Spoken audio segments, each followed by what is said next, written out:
प्यारे बच्चों नमस्कार। आप सभी का कक्षा 10 की हिंदी कक्षा में स्वागत है। आप सभी घर पर होंगे, मुझे विश्वास है। ये जब तक कोरोना का समय चल रहा है तब तक घर में ही रहें,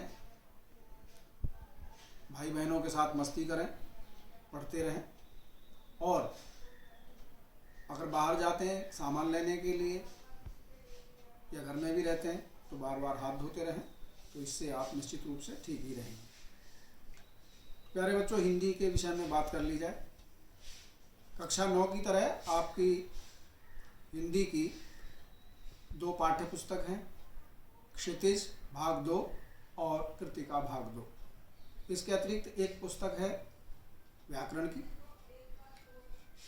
तो आज हम सबसे पहले क्षितिज के विषय में बात करेंगे। क्षितिज में 2 खंड हैं, काव्य खंड और गद्य खंड। काव्य खंड में पहला पाठ है सूरदास के पद। सूरदास के विषय में जानकारी करना आवश्यक है, क्योंकि किसी भी कवि के विषय में पढ़ने से पूर्व उसकी पृष्ठभूमि के विषय में जान लेना अति आवश्यक होता है। तब हम उनकी रचनाओं के विषय में और अधिक संवेदनशील होकर के समझ पाते हैं। तो सूरदास जी का जन्म 15वीं शताब्दी में सन 1478 में रुनकता क्षेत्र, जो कि मथुरा उत्तर प्रदेश के क्षेत्र में पड़ता है। उनकी जो भाषा थी वो ब्रज भाषा थी। स्वाभाविक है कि जिस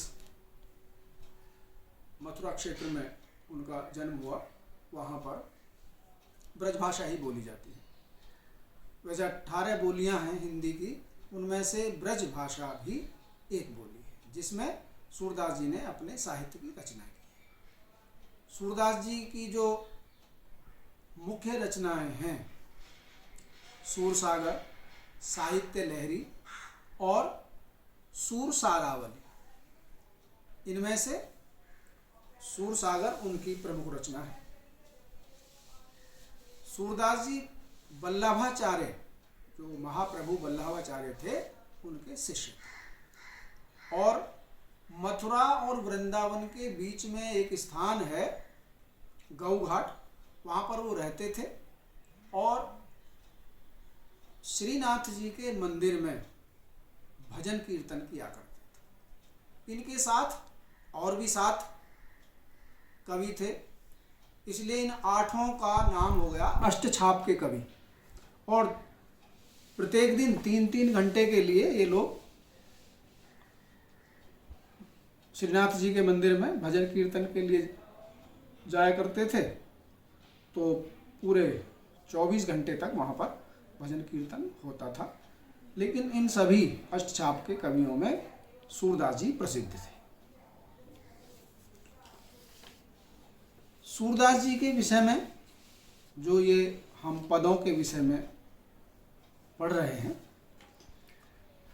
इन पदों के विषय में जानना ये सूरसागर के भ्रमर गीत से लिया गया है। भ्रमर आप जानते हैं, भौरे को कहते हैं। अब इसका नाम भ्रमर गीत क्यों पड़ा, इसके विषय में मैं आपको बता देता हूँ। लेकिन इससे पहले थोड़ा सा ये जान लेना कि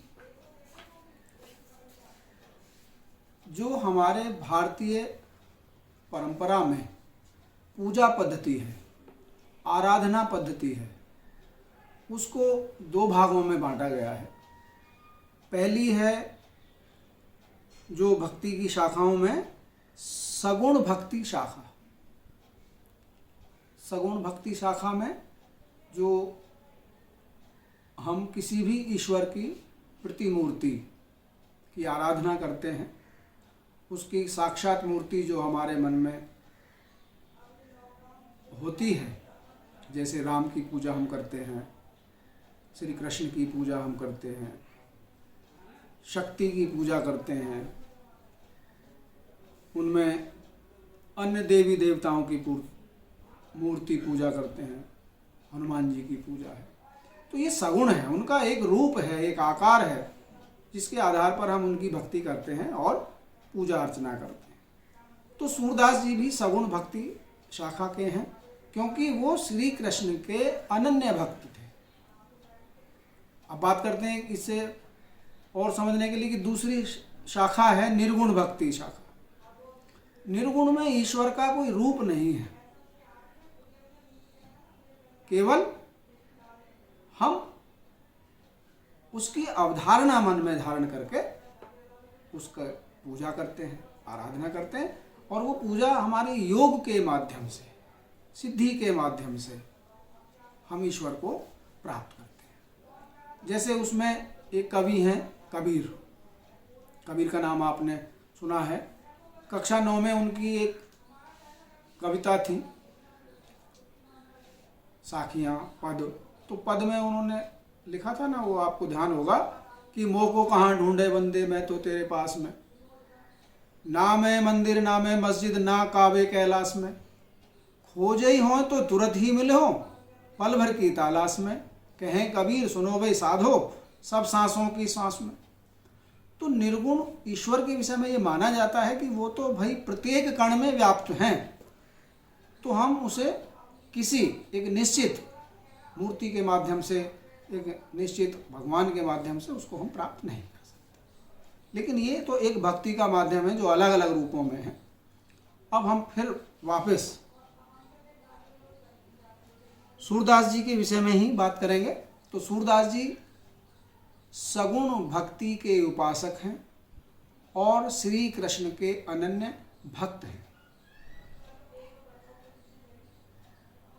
तो जो उनके ये पद हैं,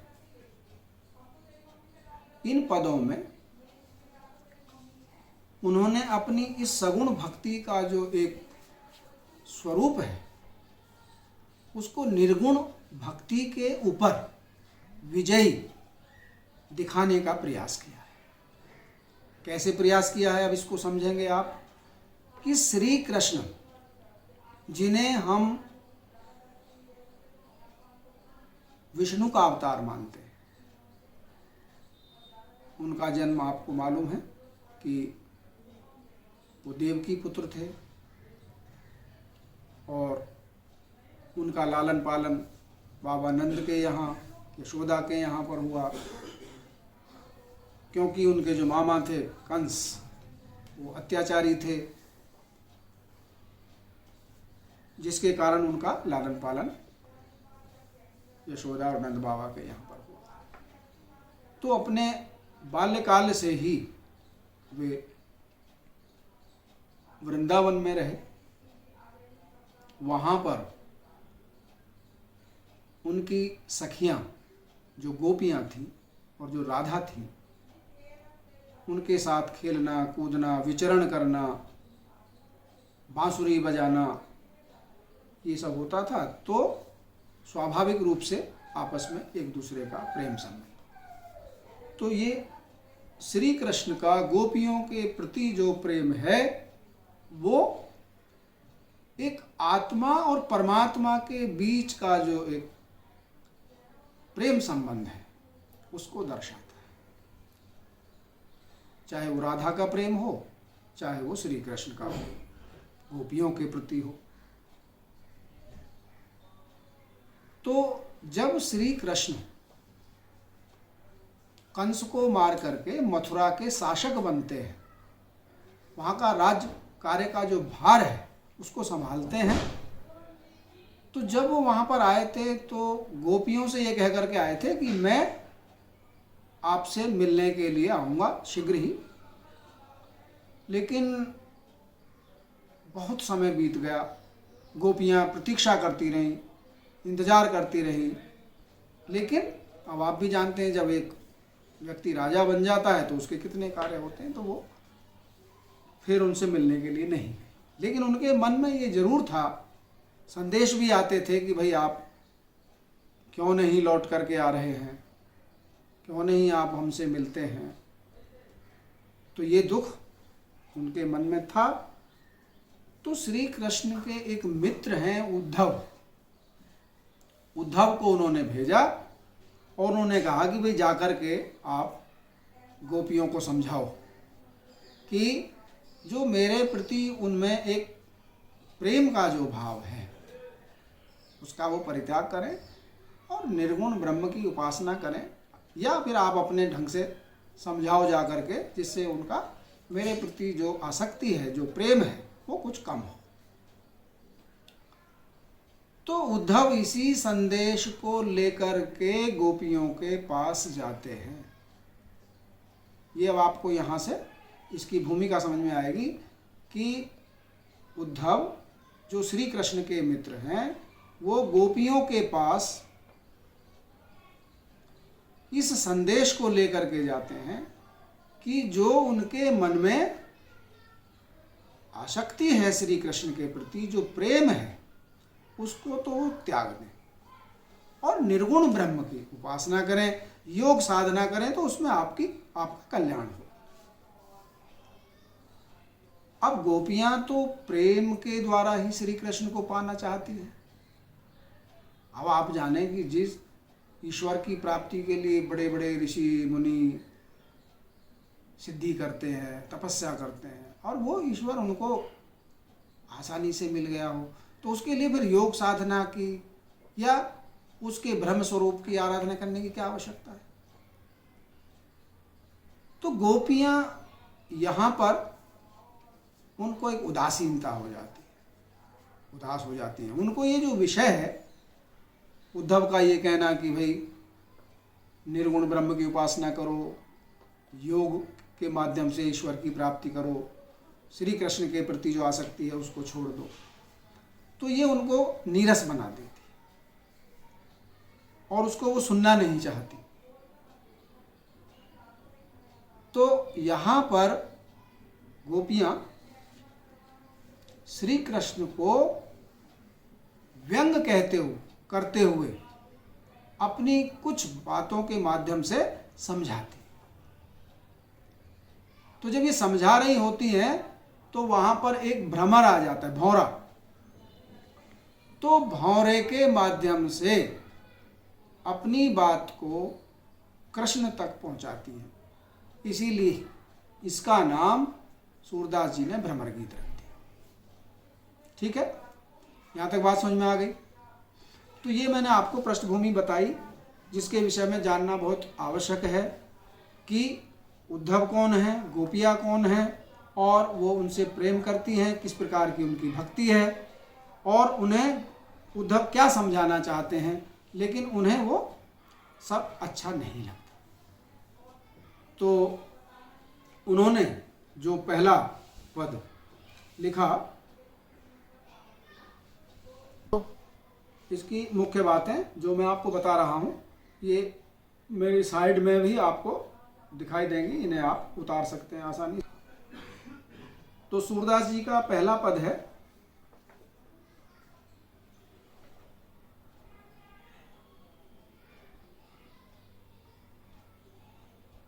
ऊधो तुम हो अति बड़ भागी। ये पद आपके सामने है, इसको आप पहले उसी के साथ पढ़ेंगे, उसके बाद मैं इसका अर्थ बताऊंगा। अपरस रहत स्नेह तगाते नाहिन मन अनुरागी, पुरैन पात रहत जल भीतर तारस देह न दागी,